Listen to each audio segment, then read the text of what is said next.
അവള് വരും നിന്നെ കാണാൻ. അവള് വരുവടാ നിന്നെ കാണാൻ. അവള് നിന്നെ കാണാൻ വരുവടാ. നിന്റെ അവസാനം അത് അടുക്കാൻ പോകും. ഇനി എന്നെ നീ കാത്തിരുന്നോടാ. നിനക്ക് രക്ഷപ്പെടാനാവില്ല.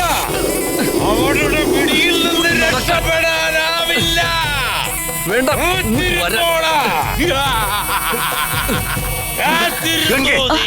നീ എന്തിനാ അവനെ അകത്തേക്ക് കയറ്റിയത്? അത് അയാളെ കണ്ടപ്പോ പാവം തോന്നി. അതാ ഭക്ഷണം കൊടുക്കാൻ അകത്ത് കയറ്റണം. ഇനി മേലാൽ അവനെ ഈ കോമ്പൗണ്ടിനകത്ത് കയറ്റരുത്. ഈ സ്ഥലത്ത് അവൻ കാല് കുത്തരുത്. ശരി. ആ പൊയ്ക്കോ.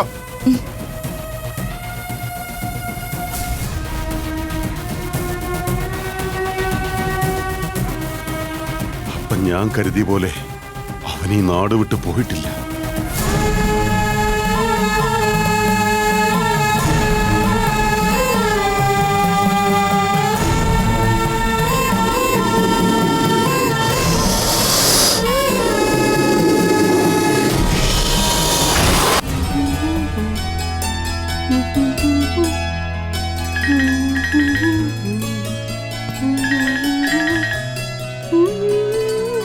ഹലോ, ആരെ പപ്പ? സുരേഷ. ഇങ്ങ തരൂ പപ്പ. പപ്പ ഫോൺ ഇങ്ങ താ. ഇങ്ങ തരൂ. അമ്മ കോൾ എനിക്കാ. ചോദിച്ച പപ്പയ്ക്ക് തന്നൂടെ? നിങ്ങളോടാ ഞാൻ പറഞ്ഞത്. ദീജി എന്താ പറഞ്ഞ മനസ്സിലാവാത്ത? ഇങ്ങ താ. ഇങ്ങി തരാൻ. ഹലോ സുരേഷ്, ആന്റി बोल रही हूँ. രമ്യ ഉറങ്ങിയല്ലോ. രമ്യ सो रही है. क्या है ना, केरला में बहुत गर्मी है ना, इसलिए जल्दी सो गई. बाद में फोन करवाती हूँ. बाय. അമ്മ എന്തിനാ ഞാൻ ഉറങ്ങാന്ന് അവനോട് നുണ പറഞ്ഞേ? നിന്റെ ലൈഫിൽ അരുണിനെ തീരുമാനിച്ച പിന്നെ സുരേഷ് എന്തിനാ? അമ്മേ, ഞാൻ സുരേഷിനെ 2 വർഷമായിട്ട് ലവ് ചെയ്തോണ്ടിരിക്കുക. അവന് കല്യാണം കഴിക്കാൻ അമ്മ സമ്മതിച്ചതുവാ. അവനോട് അവിടെ സമ്മതം പറഞ്ഞിട്ട് ഇവിടെ ഞാനിപ്പോ അരുണിനെ കെട്ടണോ? देखो രമ്യ, मैं तुम्हारी माँ हूँ और तुम्हारी भलाई के लिए कर रही हूँ. നിനക്ക് ഇത്രയ്ക്ക് ക്ഷമയില്ലാതായി പോയല്ലോ. ക്ഷമിക്കാൻ പറ്റുന്ന കാര്യമാണോ ഇത്? ഇന്ന് ഉച്ചയ്ക്ക് എല്ലാവരുടെയും മുന്നിൽ വെച്ച് അരുണിനെ കൊണ്ട് എന്നെ കല്യാണം കഴിപ്പിക്കണമെന്ന് പറഞ്ഞ് വഴക്കുണ്ടാക്കിയത് എനിക്ക് ഒട്ടും ഇഷ്ടപ്പെട്ടില്ല. അതിനെ കുറിച്ച് ഞാൻ എത്ര ചോദിച്ചിട്ടും കേട്ട ഭാവം പോലും ഇല്ല. ഇപ്പൊ സുരേഷിനോട് സംസാരിക്കാൻ പോലും സമ്മതിക്കുന്നില്ല. അമ്മേ, ഞാൻ സുരേഷിനെ അല്ലാതെ മറ്റാരെയും കല്യാണം കഴിക്കുന്നു വിചാരിക്കണ്ട. എന്റെ തീരുമാനത്തിൽ ഒരു മാറ്റവും ഉണ്ടാവില്ല. ശരി, നിന്റെ ആഗ്രഹം ഈ അമ്മ നടത്തി തരും. പക്ഷെ അത് നടക്കണമെന്നുണ്ടെങ്കിൽ നീ അരുണിനെ കല്യാണം കഴിച്ചേ പറ്റൂ. എന്ത് തോന്നിയ സമയം പറയുന്നേ? എന്താ പപ്പ ഇത്? അമ്മ പറയുന്നത് കേട്ടിട്ട് മിണ്ടാതിരിക്കുന്നേ? ഒന്നും പറയാനില്ല പപ്പയ്ക്ക്? എനിക്ക് നിന്നോടാ മോളെ പറയാനുള്ളത്. ഇന്ന് എല്ലാത്തിന്റെ അടിസ്ഥാനം പണമാണ് മോളെ. പണം ഇല്ലാന്നുണ്ടെങ്കിൽ ജീവിതത്തിൽ ഒന്നും തന്നെ നടക്കില്ല. പണം ഉണ്ടെങ്കിൽ നമുക്ക് ആരെയും വിലയ്ക്ക് വാങ്ങാം. ആ പണം ഇന്ന് നമുക്ക് വളരെ അത്യാവശ്യമാണ്. നീ ലവ് ചെയ്യുന്ന സുരേഷ് 10 കോടിയോളം ആസ്തിയുള്ളവനാണെന്ന് അറിയാം. അത് ശരിക്കും വലിയൊരു തുക തന്നെയാണ്. അതുകൊണ്ടാണ് ഞങ്ങൾ ആ ബന്ധത്തിന് സമ്മതിച്ചത്. പക്ഷെ നീ ഇപ്പൊ കല്യാണം കഴിക്കാൻ പോകുന്ന നമ്മുടെ അരുൺ 600 കോടിയോളം ആസ്തിയുള്ളവനാ. അപ്പൊ മോള് പറ, ഞങ്ങൾ ആരുടെ കൂടെ നിൽക്കും? 10 കോടിയാണോ വലുത്, അതോ 600 കോടിയോ? പറയുന്ന കേക്ക് രമ്യേ, നിന്റെ ആഗ്രഹം നടക്കണമെന്നുണ്ടെങ്കിൽ ഞങ്ങളുടെ ആഗ്രഹവും നടത്തി തരണം. ആദ്യം അരുണുമായിട്ടുള്ള കല്യാണം നടക്കട്ടെ. സ്വത്ത് കയ്യിൽ വന്നാലുടനെ അവനെ കൊണ്ട് തന്നെ നമുക്ക് ഡിവോഴ്സിന് കൊടുപ്പിക്കാം. ഡിവോഴ്സ് എന്ന് കേട്ടാ ഉടനെ എന്റെ ഏട്ടൻ അടുത്ത അറ്റാക്ക് വന്ന് ഉടനെ തട്ടിപ്പൊക്കോളും. അച്ഛൻ മരിച്ച വേദനയില് അരുൺ മുഴുകുടിയനായി മാറിക്കോളും. നിനക്ക് പിന്നെ ഒരു പ്രശ്നം ഉണ്ടാവില്ല മോളെ. നിനക്ക് സുരേഷിന്റെ കൂടെ ജീവിക്കുകയും ചെയ്യാം. നീ ആഗ്രഹിച്ച പോലെ ഒരു ജീവിതം നിനക്കും കിട്ടും. ഞങ്ങൾ ആഗ്രഹിച്ച പണം ഞങ്ങൾക്കും കിട്ടും. നിന്റെ ബുദ്ധി ഉപയോഗിക്കടി.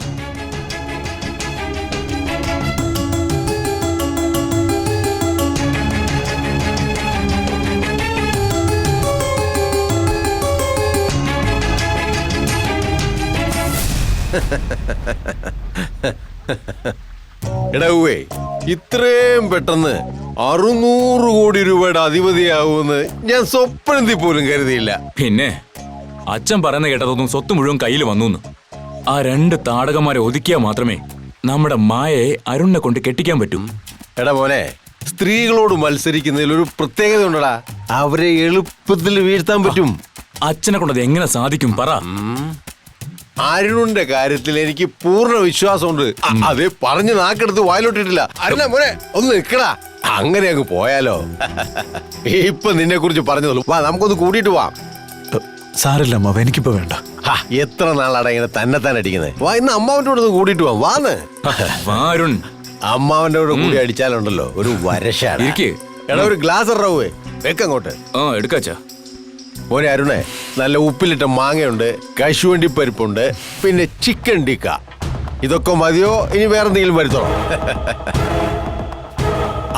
അല്ല നീ എത്തിയോ കൊച്ചു കള്ളി? ഇവൻ വന്നിട്ടുണ്ടെന്ന് പറഞ്ഞ് ഓംലെറ്റ് ഉണ്ടാക്കിക്കൊണ്ട് വന്നേക്കോ അല്ലേ? എങ്ങോട്ടാടി പോകുന്നത്? എനിക്ക് മോളെ ഇവിടെ. നീ അരുണിനെ എന്തുമാത്രം ഇഷ്ടപ്പെടുന്നുണ്ടെന്ന് ഈ അച്ഛൻ അറിയാലോ. എന്നാ ഇത് പിടിക്കേ. അവന് നിന്റെ കൈ കൊണ്ട് തന്നെ സോഡ ഒഴിച്ചു കൊടുക്കും. മോനെ, നീ മായമോളും മദ്യവും സോഡയും പോലെ എന്നും ഇഴുകി ചേർന്നിരിക്കണം. മതി മതി മതി, മിക്സിങ് കറക്റ്റാ മോളെ. നിന്റെ കൈ കൊണ്ട് തന്നെ അങ്ങോട്ട് കൊടുക്ക്. മോനെ, കെട്ടാൻ പോകുന്ന പെണ്ണിന്റെ കൈ കൊണ്ട് ഒരു പെഗ് കിട്ടിയാൽ കിക്ക് കൂടും. പിന്നെ അരുൺ, ഒരു കാരണവശാൽ നിന്റെ ആന്റിമാരുടെ പെമ്പിള്ളാരെ ഇങ്ങനെ കുടിക്കാൻ സമ്മതിക്കുമെന്ന് എനിക്ക് തോന്നുന്നില്ല. അതാണ് മായയുടെ പ്രത്യേകത. മായയ്ക്ക് മാത്രമേ നിന്റെ മനസ്സറിഞ്ഞ് നടക്കാൻ പറ്റൂ. മായയെ പറ്റി അരുണിന് നന്നായിട്ട് അറിയാമടാ. കല്യാണം കഴിക്കുവാണെങ്കിൽ അത് മായ തന്നെ ആയിരിക്കും. മായേ, അരുൺ പതുക്കെ കഴിക്കൂ, ഞങ്ങളെ പോലെയല്ല. അവൻ കഴിച്ചു കഴിഞ്ഞ ഉടനെ നീ തന്നെ ശ്രദ്ധിച്ച് അവനെ റൂമിലൊന്നും അതെ മോളെ. ശരിയാ. അല്ല, നീ കുറെ നാൾ ഏതാണ്ട് ഭരതനാട്യമോ കൂച്ചിപ്പുടി ഏതാണ്ട് അഭ്യാസമൊക്കെ പഠിച്ചിരുന്ന. അതിൽ ചെറിയൊരു അഭ്യാസം മോനെ ഒന്ന് കാണിച്ചു. അയ്യോ, അതൊന്നും ഇപ്പൊ വേണ്ട മാവ. ഗ്ലാസ് നോക്ക്. എന്താ മോളെ ഇത് പിടിച്ചേ. ഈ അമ്മാവൻ ജീവിച്ചിരിക്കുമ്പോ മോന്റെ ഗ്ലാസ് കാലിയാവാൻ ഞാൻ സമ്മതിക്കില്ല.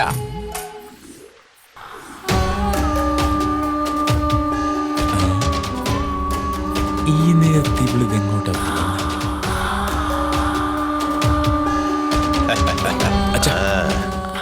ഒരു മിനിറ്റ്, ഞാൻ ഇപ്പൊ വരാവേ. ഈ സമയത്ത് അങ്ങോട്ടാടാ പോകുന്നേ? ഇപ്പൊ വരാം. എന്നാ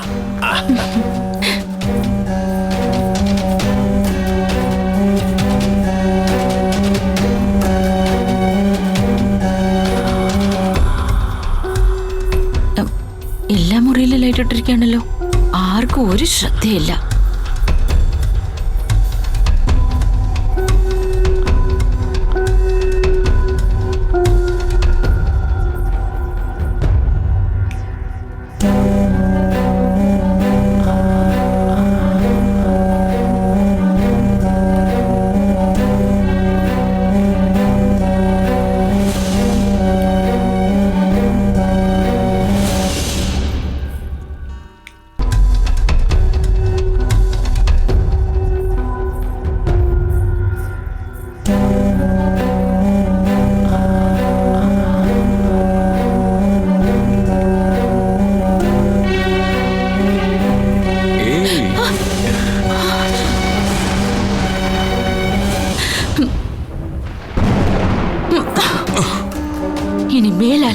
ഇനി മേലാൽ ഇങ്ങനെ കാണിച്ചാലുണ്ടല്ലോ എന്റെ സ്വഭാവം മാറും.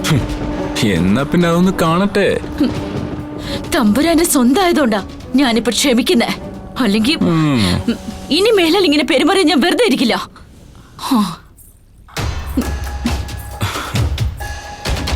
എന്നെങ്കിലും നിന്നെ എന്റെ കയ്യിൽ കിട്ടും. അപ്പൊ കാണിച്ചു തരാടി.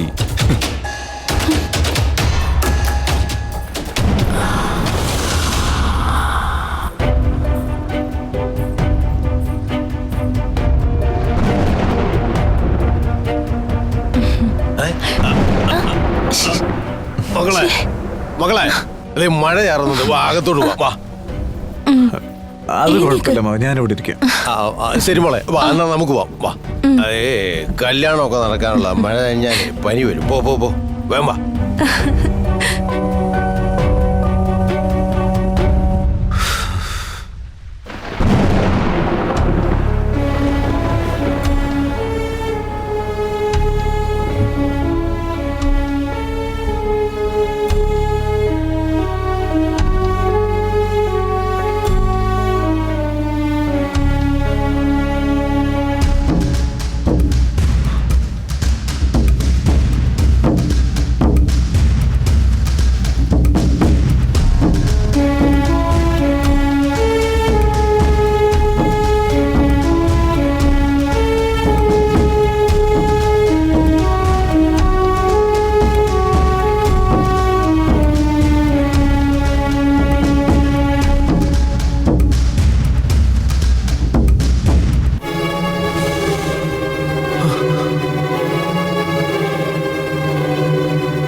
ഇതെങ്ങനെ പുറത്തുപോയി?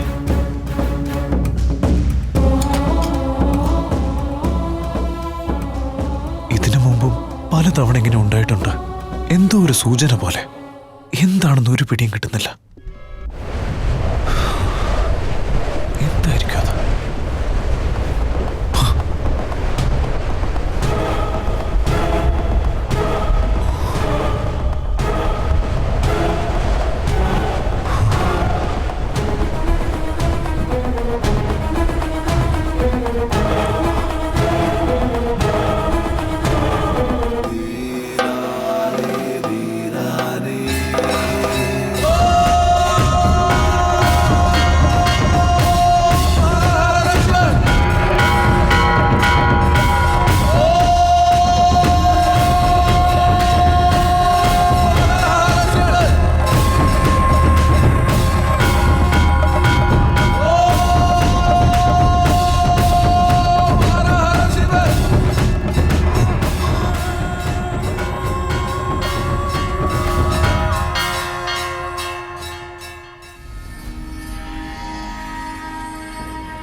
ഞാനെങ്ങനെ ഇപ്പൊ ഇത് പറയാ?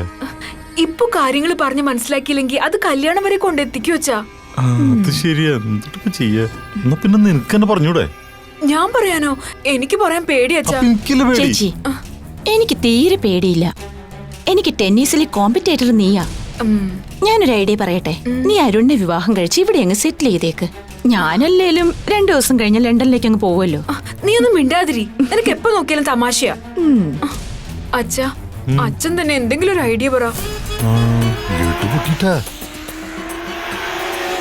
നമുക്ക് പിന്നെ പറഞ്ഞു വിട്ടാലാ? അവൻ ചെറിയ കുട്ടിയല്ലേ അച്ഛാ. പക്ഷെ അവൻ ആള് ചുള്ളന ബാഹുബലിനെ. അച്ഛാ, അവന് ക്ലിയർ ആയിട്ട് പറഞ്ഞു കൊടുക്കണേ.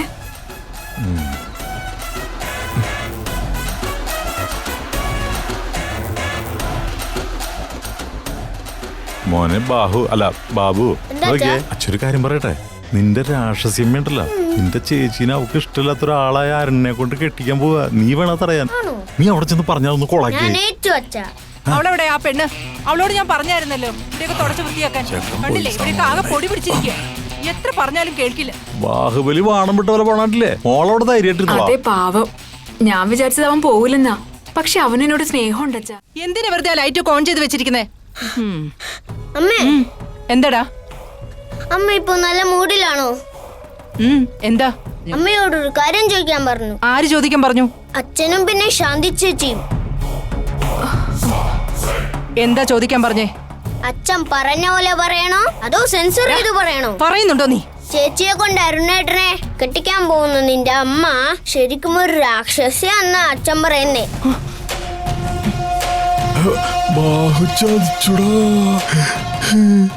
ചേച്ചിക്ക് ഈ കല്യാണത്തിന് ഇഷ്ടമല്ലാത്രേ. എന്നിട്ടും ആ ഭദ്രകാളി നിർബന്ധിക്കുകയാണെന്നും പറഞ്ഞമ്മേ.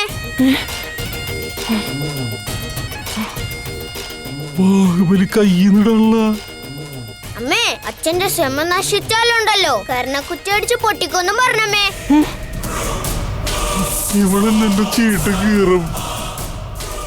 അമ്മേ, അമ്മയെ കൊന്നിട്ടാണെങ്കിലും അരുണേട്ടനും ചേച്ചിയും തമ്മിലുള്ള ഈ കല്യാണം പൊളിക്കുമെന്നും അച്ഛൻ പറഞ്ഞു. അമ്മേ, അച്ഛനെ കൊല്ലാൻ അമ്മയ്ക്ക് കൊട്ടേഷൻ കൊടുക്കാൻ ചെക്കൻ.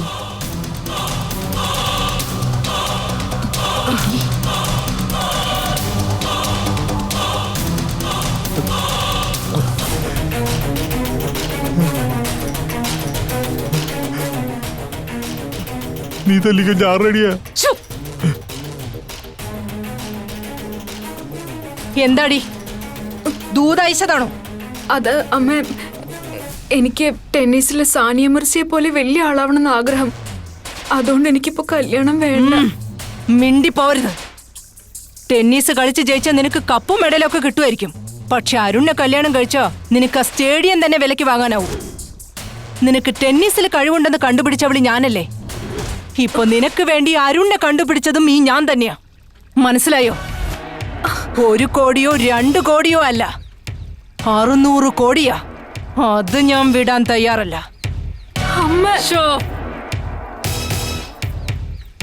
സ്വന്തം നോക്കിയിട്ടല്ല, സ്വത്തിന് വേണ്ടിയാ അരുണിനെ കൊണ്ട് നിന്നെ ഞാൻ കല്യാണം കഴിപ്പിക്കാൻ പോകുന്നത്.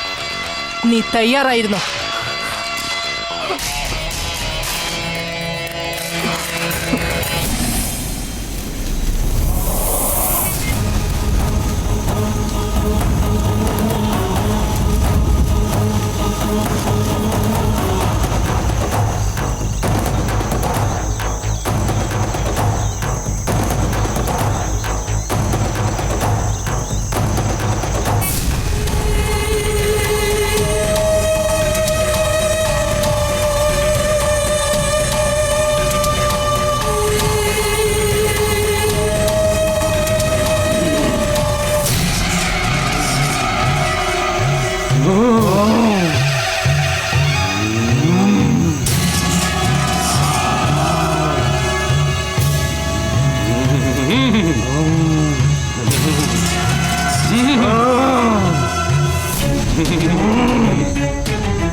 അഷ്ടസിദ്ധി പ്രാപ്തമാക്കാൻ ചെയ്യുന്ന പൂജ ഇന്ന് രാത്രിയോടെ അവസാനിക്കും. ഈ ഉഗ്രപൂജയോടെ സകല ശക്തികളും നിനക്ക് കൈവരും. നിന്റെ ഇഷ്ടമൂർത്തിയെ സങ്കല്പിച്ച് പൂജ തുടങ്ങിക്കോളൂ. അഘോരികളുടെ സർവശക്തികളും നിന്നിൽ വന്നു ചേർന്നാൽ ഒരു ശക്തിക്കും നിന്നെ ഒന്നും ചെയ്യാൻ കഴിയില്ല.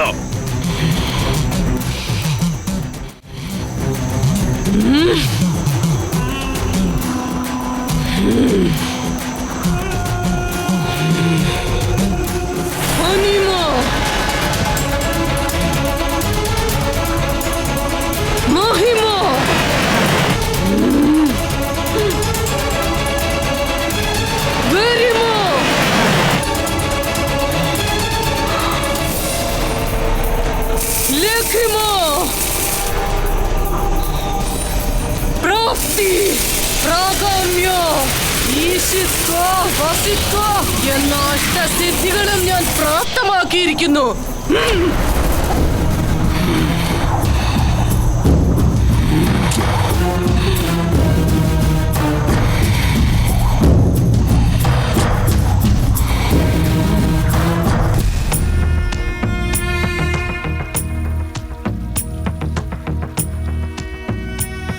എന്റെ മോന് പെണ്ണു തരാനുള്ള നിങ്ങൾ 3 പേരുടെയും താല്പര്യം കാണുമ്പോൾ എനിക്ക് വളരെയധികം സന്തോഷമുണ്ട്. പക്ഷെ അതിന്റെ പേരിൽ നിങ്ങൾ ഇങ്ങനെ തമ്മിത്തല്ലുന്നത് കാണുമ്പോൾ എനിക്കൊരുപാട് വിഷമവുമുണ്ട്. ആർക്കും വിഷമമില്ലാത്ത രീതിയിൽ ഒരു തീരുമാനം എടുക്കാൻ വേണ്ടിയാണ് ഞാൻ ഇത്രയും സമയം തന്നത്. എന്താണ് നിങ്ങളുടെയൊക്കെ തീരുമാനം? അരുണിനെ ഈ 3 പേരിൽ ആരാണ് കല്യാണം കഴിക്കാൻ തയ്യാറായിരിക്കുന്നത്? ഒന്ന് എഴുന്നേറ്റ് വന്നേ. എനിക്ക് പോ, എണീറ്റ് പോടി. ചെല്ലുമോളെ പോ, എനിക്ക് മോളെ പോ.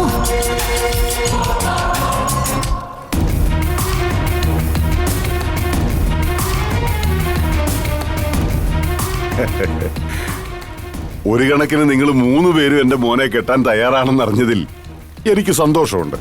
പക്ഷെ ഇതില് ആരെ തെരഞ്ഞെടുക്കണമെന്ന് ആലോചിക്കുമ്പോഴാ എനിക്കൊരു പിടിയും കിട്ടാത്തത്. അരുണല്ലേ കല്യാണം കഴിക്കാൻ പോന്നെ, അവനെ വിളിച്ച് ചോദിച്ചാ പോരെ? അവൻ ആരെയാണോ ഇഷ്ടപ്പെടുന്നത് അവളെ സ്വീകരിച്ചോട്ടെ. ചേച്ചി പറയുന്നതിലും കാര്യമുണ്ട്. പക്ഷേ എന്ന് കരുതി ഇവരുടെ മനസ്സും വിഷമിപ്പിക്കാൻ പറ്റില്ലല്ലോ. സങ്കടമൊക്കെ അവരുടെ അച്ഛനമ്മമാർക്കാ. ഈ കുട്ടികളെ കണ്ടില്ലേ, ഇവർക്ക് ഒരു കുഴപ്പമില്ല. നീ അരുണിനെ വിളിക്ക്, അവൻ വന്ന് തീരുമാനിക്കട്ടെ. അരുൺ, അരുൺ. ആ എന്താ അച്ഛാ?